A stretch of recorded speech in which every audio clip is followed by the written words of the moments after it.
Nicolas, ce sera certainement le film que tu auras le plus aimé, je pense, cette semaine. Aimer, boire et chanter, un film d'Alain Resnais. J'ai cru que tu allais me parler de Captain America. Et donc, oui, effectivement, j'ai beaucoup aimé aimer, boire et chanter. Pourtant, un peu déçu quand même.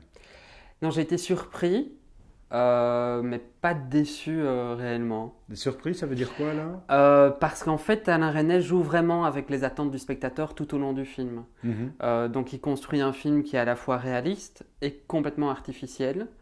Et donc, il déconstruit en fait la logique même du langage cinématographique. Il met à nu sa grammaire esthétique. Et donc, c'est très très perturbant pour le spectateur.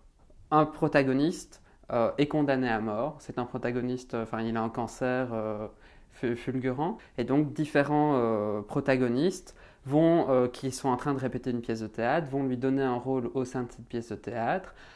Et alors, c'est tous ses amis, sont des amis proches, c'est aussi son ex-femme avec qui il est toujours marié. Enfin, voilà. Donc, on a tout un tissu relationnel autour de la mort, autour d'un individu qui va décéder, mais c'est un individu qui n'est jamais présent de manière effective dans le film.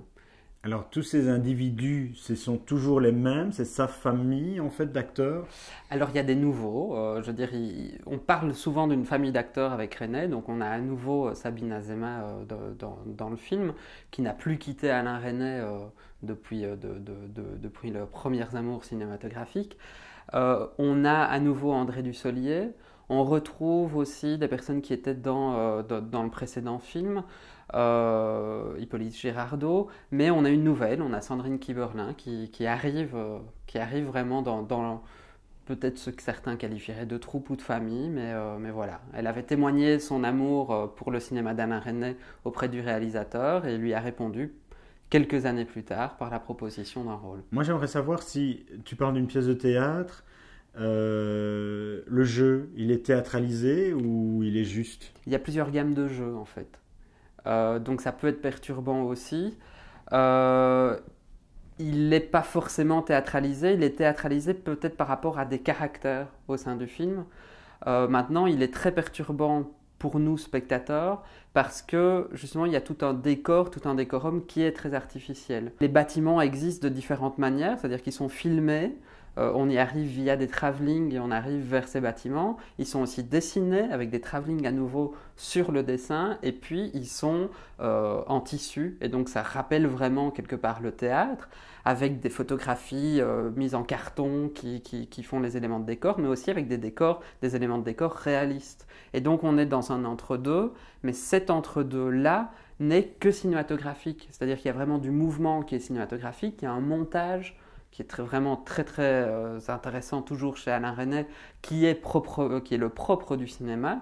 Et alors il joue, et ça c'est vraiment peut-être le plus perturbant, il joue avec des effets de green key, donc il va avoir des gros plans sur les différents protagonistes, mais qui sont souvent de réelles mises à nu, où le jeu est réellement sincère, réellement intense, et vraiment où il est presque sensationnel, de manière très simple, et où on ressent vraiment l'émotion du protagoniste. Mais par contre, ce green key-là, ce gros plan-là, n'est pas du tout raccord au niveau du décor. Donc on a un dessin griffonné, on a vraiment un gribouillage derrière le personnage. Alors, est-ce que tout ça, ce sont tous les éléments qui en font ton film de la semaine ou bien est-ce qu'il y a encore d'autres choses à ajouter? Il y a beaucoup de choses à ajouter, mais si tu veux faire une vidéo de 4 heures, nous pouvons faire une vidéo de 4 heures. On va en rester là. On ira donc voir, aimer, boire et chanter d'Alain Resnais. Merci Nicolas.